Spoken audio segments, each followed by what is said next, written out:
मेरा नाम है दानिश मकसूद और आप देख रहे हैं मेरा YouTube channel Dawn news editorials. अच्छा, आज है 26 अगस्त 2022। आज हम तीनों ये एडिटोरियल आए हैं डॉन के, उसकी समरी करेंगे। तो आज वैसे एडिटोरियल तो बहुत इंपॉर्टेंट है, लेकिन आज इसकी वोकेबलरी है वो बहुत ज़्यादा सिंपल है, तो मेरी कोशिश होगी कि मीनिंग्स जगह वैसे जो है ना आपको ज़्यादा एक्सप्लेन कर सकूँ, ठीक है। अच्छा, पहला जो एडिटोरियल है हमारा वो स्ट्रक्चरल प्रॉब्लम्स के हवाले से है, और वो किस हवाले से है कि देखें, कतर की जानिब से हमें कहा गया है कि जी हमें वहाँ से कि कतर वाले जो हैं ना वो इतनी इन्वेस्टमेंट करेंगे पाकिस्तान में, कमर्शियल इन्वेस्टमेंट सेक्टर में, ठीक है। लेकिन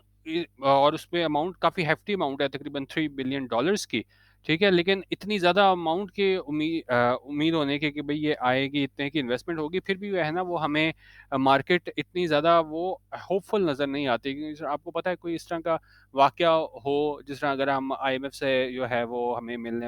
ट्रांश मिलने वाली हो, तो एकदम जो है ना मार्केट जो है ना ऊपर चली जाती है, शेयर हमारे जो है स्टॉक मार्केट, ठीक है, वो मतलब बहुत ऊपर चली जाती है। तो लेकिन इतनी ज़्यादा ये इस न्यूज़ के बाद भी कि जी $3 बिलियन कतर की जानिब से इन्वेस्ट किया जाएगा पाकिस्तान में, तो उसका जो इतना पॉजिटिव इम्पैक्ट है वो नज़र नहीं आया है, ठीक है। अब इसको हम देखते हैं ऐसा क्यों है। उनका डिफेक्ट हकीकत ये है कि वो कतर की वो स्टेटेड इंटेंशन थी कि वो इन्वेस्ट करेगा $3 बिलियन इन की commercial and investment sectors of Pakistan economy has failed to create positive vibes in the country's stock and currency market shows that the latter need more than such promises to lift their mood. अच्छा, उन्होंने कहा ये Qatar की intention थी कि जब invest करेगा $3 billion Pakistan के कमर्शियल और इन्वेस्टमेंट सेक्टर में, पाकिस्तान की इकॉनमी में, मईशत में, और ये उनका नाकाम हो गया है पॉजिटिव वाइब्स क्रिएट करने में। किस चीज़ में? ये पाकिस्तान के स्टॉक और करेंसी मार्केट्स है, और उनका वो ये दिखाता है कि हमारी वो है ना करेंसी मार्केट, इसको ज़रूरत है इन प्रोमिसेस से बहुत ज़्यादा की, ताकि ये एक वो छाया हुआ है ना, एक आप कह लेते हैं जब क्या इसको कह सकते हैं कि मार्केट जो है ना मतलब इतने वो नहीं देख रही होती कि पॉजिटिव नहीं होती, होपफुल नहीं होती, ठीक है। तो वो ये कह रहे हैं कि सिर्फ ये इन वादों से जो है ना मार्केट उठने वाली नहीं है। अब ऐसा क्यों कहा गया है? उन्होंने कहा दी एम्बिग्यूटी, एम्बिग्यूटी होता है अभाम, the ambiguity surrounding the gas-rich Gulf states plans and the time frame for the promised investment hasn't helped either. उनका ये जो एक अभाम है इससे मुतल्लिक ये gas rich gulf states plans हैं, ठीक है, जिस तरह कतर की बात हो रही है, और ये टाइम फ्रेम है और ये मुद्दत है टाइम की कि जी हमें ये इन्वेस्टमेंट है ना, प्रॉमिस्ड इन्वेस्टमेंट कब तक मिलेगी, उसने भी है ना ज़्यादा खातिर ख्वाह ये है वो हेल्प नहीं की है, यानी मददगार साबित नहीं हुई है इस मार्केट को के सेंटिमेंट को मतलब ऊपर ले जाने में, ठीक है। अच्छा,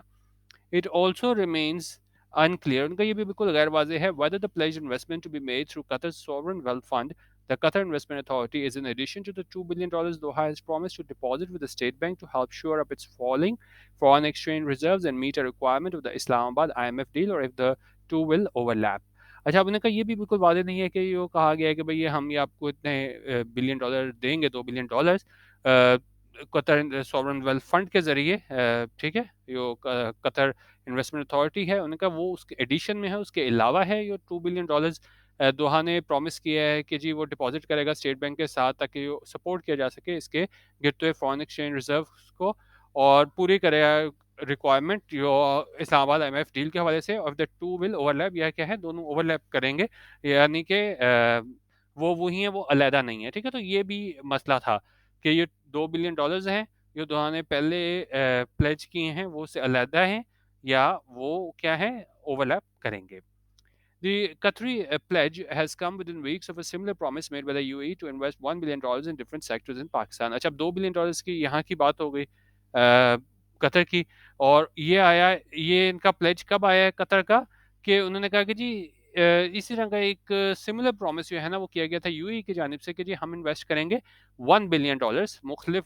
सेक्टर्स में पाकिस्तान के मुख्तलिफ शोबों में, ठीक है। The investment promise from Doha coincided with the meeting of the Public Accounts Committee, which was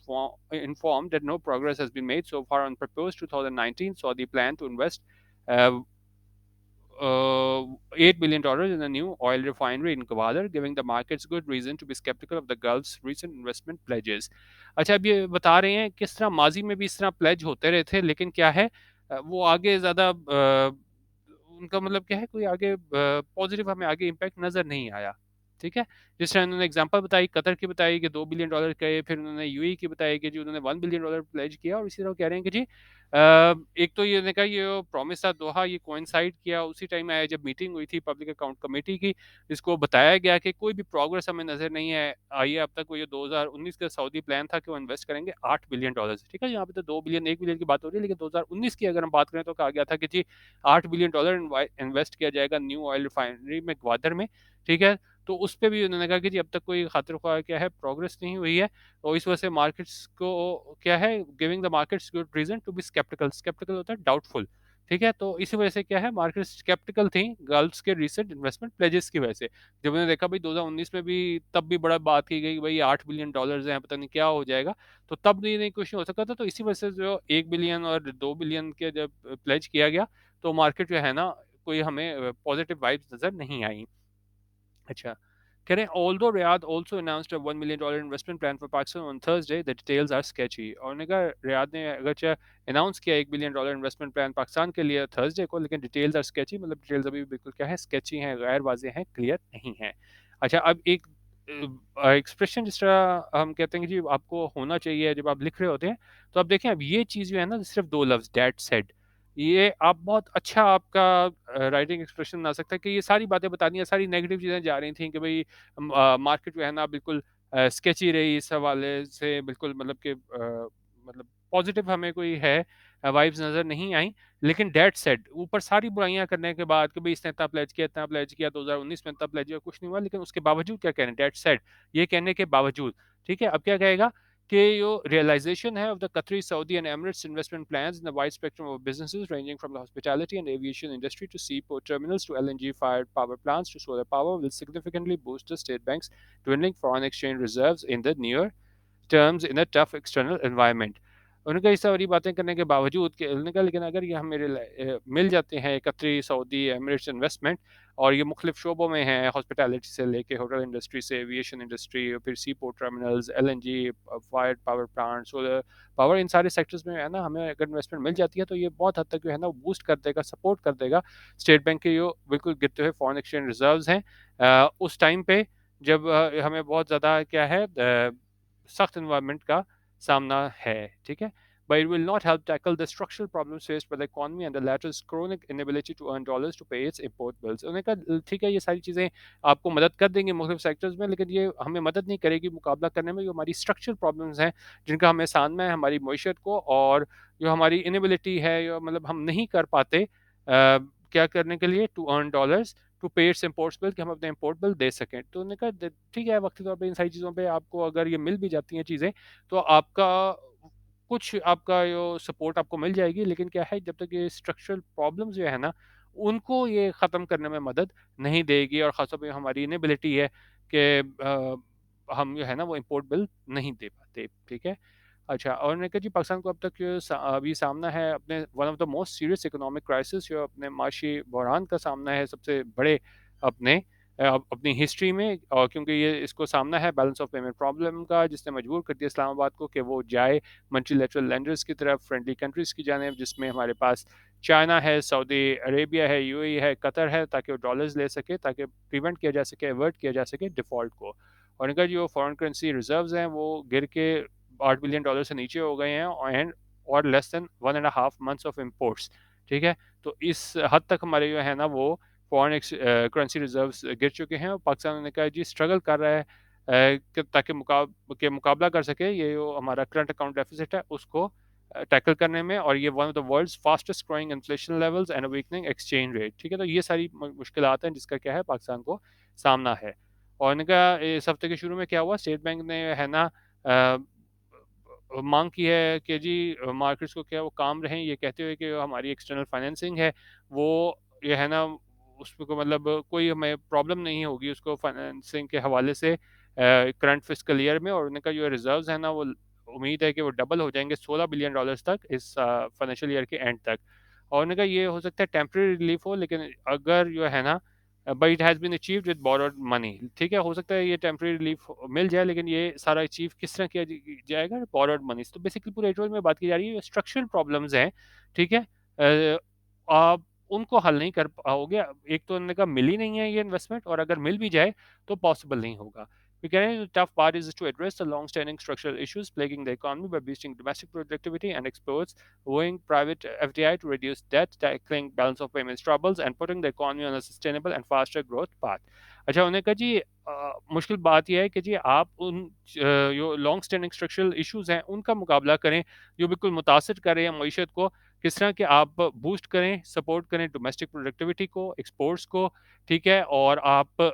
लेके आए प्राइवेट एफडीआई को, फॉरेन डायरेक्ट इन्वेस्टमेंट को, ताकि डेट को कम किया जा सके, बैलेंस ऑफ पेमेंट इशू को टैकल किया जा सके, और इकॉनमी को ना एक ऐसे रास्ते पे लाया जा सके जो सस्टेनेबल हो, जिसे लंबे अरसे तक बरकरार रखा जा सके, और हमें क्या है फास्टर ग्रोथ पाथ पे लाया जा सके कि ज़्यादा हम ग्रोथ कर सकें। तो बेसिकली बताया गया था ठीक है, ये आप सारे ममालिक पे इंहिसार करते हो, वहाँ से मिलता है कि नहीं मिलता, अभी अब ये प्लेज ही है, इसी वजह से है ना मुख्तलिफ ममालिक का बताया है कि जी कोई $1 बिलियन दे रहा है, कोई $2 बिलियन का प्लेज किया है, लेकिन क्या है मार्केट में हमें उसकी वो पॉजिटिव वाइब नज़र नहीं आ रही, और बाद में करेंगे जी ये मिलता भी है मुख्तलिफ सेक्टर्स में, तो ये वक्ती तौर पे तो हमें फ़ायदा देगा, लेकिन जो हमारी स्ट्रक्चरल प्रॉब्लम्स हैं जब तक हम वो हल नहीं करेंगे, तो हमारे ये बैलेंस ऑफ पेमेंट और ये सारे इंपोर्ट बिल और ये सारी चीज़ें हैं ना, हम इन मसलों का हल नहीं निकाल सकेंगे। अच्छा, दूसरा एडिटोरियल आज का हम देख लेते हैं जी, वो है हमारे पास काफ़ी इंपॉर्टेंट एडिटोरियल था, और दूसरा इंपॉर्टेंट एडिटोरियल हमारे पास है इंडियन मिसाइल इंसिडेंट। अच्छा, अब इसमें हुआ क्या है कि इसमें एक मुदाखलत हमें देखने को मिली थी Indian nuclear capable BrahMos missile की, पाकिस्तान टेरिटरी में आया था मार्च में, और ये बहुत ही आप कह लें कि जी एक सीरियस किस्म का इंसिडेंट था, जिसके बहुत ही ज़्यादा नुकसानदेह असरात हो सकते थे। उनका खुशकिस्मती से पाकिस्तान इस इंसिडेंट को बड़े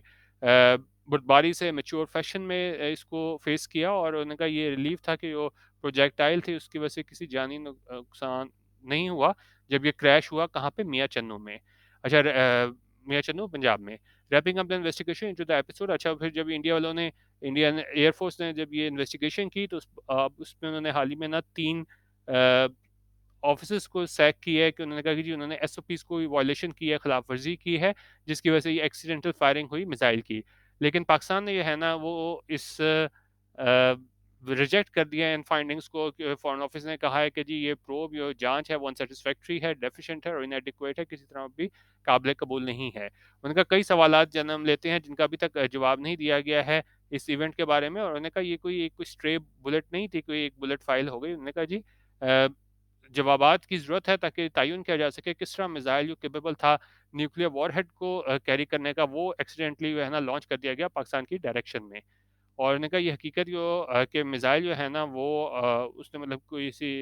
जानी नुकसान का बायस नहीं बना, ठीक है, उसको हम सिर्फ एक मुआवजा ही कह सकते हैं। और पीएफ के मुताबिक उस टाइम पे जब मिसाइल जो है ना उसको वहाँ से पिकअप किया गया, तो वहाँ पे कई एयरलाइनर्स जो थे ना सराउंडिंग एयर स्पेस में, मतलब इतना ज़्यादा जानी नुकसान भी हो सकता था, तो उन्होंने कहा सिर्फ मुआवजा था कि जानी नुकसान नहीं हुआ। और फॉरेन ऑफिस जो है ना उसने कहा बिल्कुल ठीक है, ये डिमांड करने में कि जी जॉइंट प्रोब हो, इन्वेस्टिगेशन हो। ऑल्सो उन्होंने कहा जी सवालात का जवाब दिया जाना ज़रूरी है कि किस तरीके से ये एक प्रोजेक्टाइल था ना वो ट्रैवल करते हुए तकरीबन 100 किलोमीटर पाकिस्तान की टेरिटरी में आ गया, तकरीबन 4 मिनट्स के लिए।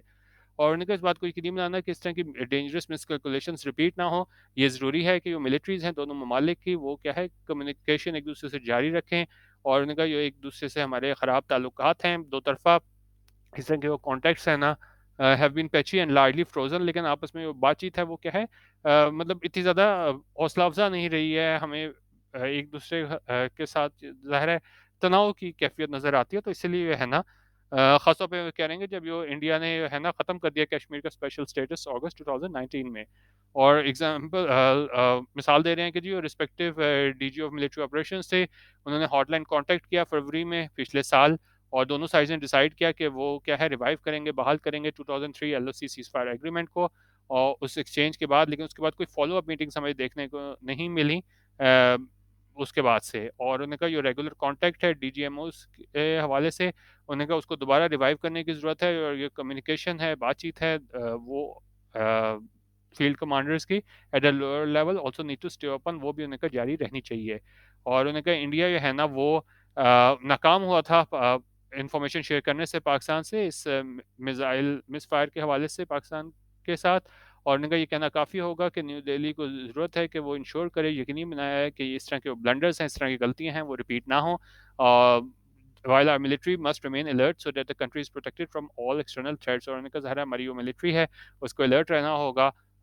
ताकि मुल्क को बचाया जा सके इस तरह के तमाम एक्सटर्नल थ्रेट से। के बाद में इंडिया ने कह दिया नहीं ये तो गलती से आ गया। उन्होंने कहा इतने किलोमीटर अंदर किस तरह आ गया, और ख़ासतौर पर उस टाइम पे जब करीब जो है ना एयर वहाँ पे किसी जहाज़ वगैरह को लग जाता तो वो बहुत ज़्यादा जानी नुकसान हो सकता था, सिर्फ मुआवजा ही था कि नुकसान नहीं हुआ। उन्होंने कहा ऐसी एनवायरनमेंट में, ऐसे एटमॉस्फेयर में बड़ी कंबस्टिबल है, यानी बहुत तेज़ से है ना ख़राब हो सकती है, और इस तरह के वो पावरफुल वेपन्स जिसमें शामिल हैं, और उन्होंने कहा कोई भी है गुंजाइश नहीं है एरर की, गलती की। ख़ासतौर पे जब जो मिस्टेक्स हैं ना, जिस तरह ये मिस्टेक की गई थी, can have the potential to spark conflict के उन्होंने कहा कि जी इस तरह की मिस्टेक्स हैं, इस तरह की गलतियाँ हैं ना, वो क्या कर सकती हैं, स्पार्क कॉन्फ्लिक्ट कर सकती हैं कि जो एक तनाज़ा है उसको जन्म दे सकती हैं। तो बेसिकली बताया गया था किस तरह इंडिया ने है ना या इनका प्रोजेक्टाइल यहाँ पे आ गया था 100 कितने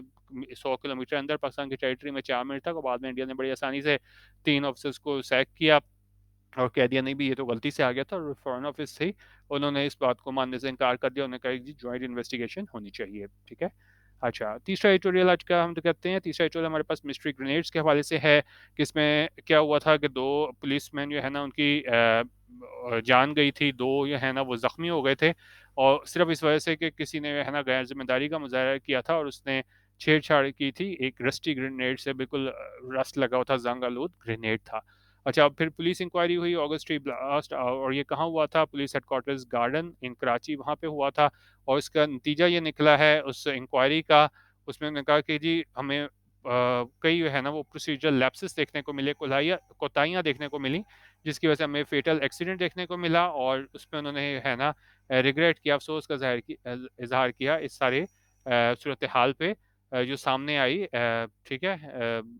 जो मैनेजमेंट थी of custody, inventory and handling of dangerous weapons at the firearms bearers मालखाना इनसाइड द गार्डन हेडक्वार्टर्स, ठीक है। तो वहाँ पे ये सारे जो असला था ना उसकी मैनेजमेंट होती थी, कस्टडी, इन्वेंट्री, हैंडलिंग होती थी डेंजरस वेपन्स की। तो वहाँ पे उन्होंने कहा जो इंक्वायरी आई है उसमें आया कि सीरियस किस्म के है ना वो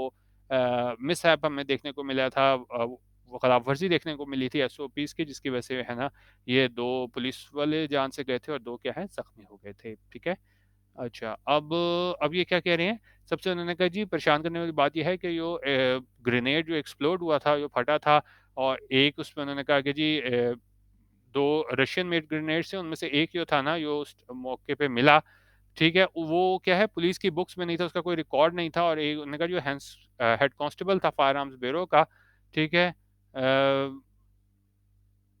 was not the only day, और उसने कहा कि भई वो सिर्फ़ जो हमारी जो आर्मरी है जहाँ पे सारा वेपन रखा जाता है, तो हेड कांस्टेबल के मुताबिक सिर्फ़ वो एक वाहिद वो नहीं था, ये ग्रेनेड जो कि क्या है डेंजरस था, और जो है ना बगैर किसी ऑफ़िशियल रिकॉर्ड के वहाँ पे रखा गया था। और उन्होंने कहा जी वहाँ से स्टेटमेंट्स हमें मिली हैं सारी इंक्वायरी के दौरान, तो उसमें उन्होंने कहा जी वो रशियन ग्रेनेड्स हैं ना, उन्होंने कहा हो सकता है वो क्या है सालों पुराने हों जब उनको वहाँ पे पाया गया, ठीक है। और उन्होंने कहा यही वजह है कि वो क्या है बड़ी पुअर, बड़ी ख़राब फ़िज़िकल कंडीशन में थे, जब वो आर्मरी को दिए गए, ये सारे असला ये यहाँ पे जमा कराया गया तो वहाँ पे थे। और ये डिफेक्टिव कंडीशन जो है ना वो इसने और ज़्यादा डेंजरस बना दिया, ख़तरनाक बना दिया, और जो केयरलेस हैंडलिंग हुई, आखिरकार वो नतीजा उसका क्या निकला,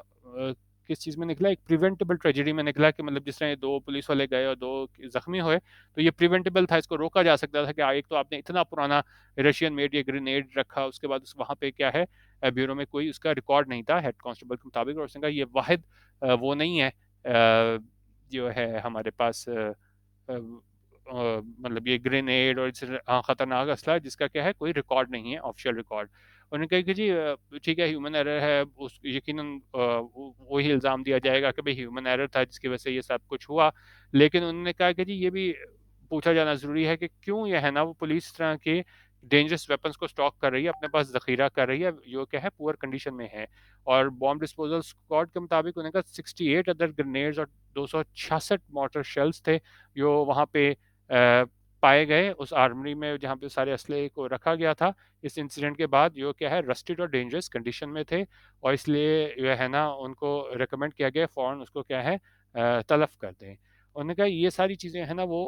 these would have presented a major safety risk. तो उन्होंने कहा ये सारी चीज़ें ज़ाहिर है पेश करनी थी, बड़ी सेफ्टी रिस्क होनी थी पुलिस पर्सनल के लिए, वो वहाँ पे काम करते हैं उस आर्मरी के करीब, और क्योंकि जिस तरह ये एक्सीडेंट जो है ना वो हमें दिखाता है। तो एक तो उन्होंने कहा कि वो जो जिसकी वज़ह से ये सब कुछ हुआ ग्रेनेड की वज़ह से, वो एक बहुत ख़स्ता हालत में था, फिर उसका कोई रिकॉर्ड नहीं था, और उसके अलावा उन्होंने कहा सिर्फ़ वो वाहिद ग्रेनेड नहीं था, इसके अलावा भी 68 दूसरे ग्रेनेड्स थे और 266 मोर्टार शेल्स थे, ठीक है? तो उन्होंने कहा इस तरह की बहुत ज़्यादा ट्रेजेडी हो सकती थी, जिस तरह ये हमें ऊपर देखने को मिली है, तो इसलिए इन सबको तल्फ़ कर दिया गया। तो उन्होंने कहा ये ट्रेजेडी है ना, उसको वो बहुत ज़्यादा हो सकती थी, had one of the bad grenades accidentally gone of inside the armoury. तो उन्होंने कहा अगर वो आर्मरी के अंदर फट जाता, तो यकीनन जो है ना वो और ज़्यादा जो है वो अ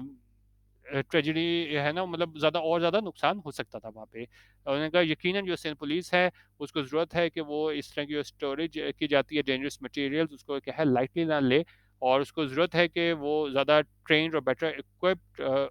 मतलब जो हमारी सिंध पुलिस है, उसको ज़्यादा फोर्स को ज़्यादा ट्रेन होना चाहिए, बेटर इक्विप होना चाहिए, ताकि वो इस तरह की ट्रेजेडीज़ को है ना वो अवॉइड कर सके फ्यूचर में। ठीक है? तो ये बेसिकली आर्मी में बताया गया था कि आप इतना पुराना असला रखे होते हैं और उसकी वजह से इतना जानी नुकसान हो गया, और अभी ये अगर वहाँ पे जहाँ पे ये असला रखा जाता है उसके अंदर ये होता, तो और ज़्यादा नुकसान होता। उन्होंने कहा ये वाहिद नहीं था ग्रेनेड जिसका कोई रिकॉर्ड नहीं था, ये बड़ी खस्ता हालत में था। दूसरे हमारे पास 68 ग्रेनेड और 266 मोर्टार शेल्स भी थे। तो इसलिए उसको खस्ता हालत की वजह से है ना उसको तल्फ़ किया गया। तो बेसिकली उन्हें कहा गया था कि जिस तरह सिंध पुलिस फ़ोर्स जो है ना उसको बेटर इक्विप होना पड़ेगा, और क्या है बेटर ट्रेन इनको करना पड़ेगा, ताकि है ना इस तरह की ट्रेजेडीज़ को अवॉइड किया जा सके फ्यूचर में, मुस्तकबिल में। ठीक है? ये थे आज के हमारे तीनों एडिटोरियल। आपने हमारा DM editorial WhatsApp group join करना हो, जहाँ पे हम 3 एडिटोरियल्स की रोज़ समरी शेयर करते हैं, और बाज़ अगर कोई बहुत ज़्यादा इंपॉर्टेंट ओपिनियन आ जाए, तो हम एडिटोरियल्स की जगह वो ओपिनियन भी कर लेते हैं, जिस तरह हमने लास्ट वीक डॉक्टर मलिया लोधी का ओपिनियन किया था एडिटोरियल्स की जगह, ठीक है? तो अपनी फीडबैक ज़रूर दे दीजिएगा, और 0312 419 1070 यहाँ पे आप हमारे व्हाट्सएप वीडियो ग्रुप में जॉइन करने के लिए मैसेज कर सकते हैं। वीडियो देखने का बहुत शुक्रिया। अल्लाह हाफ़िज़। पाकिस्तान ज़िंदाबाद।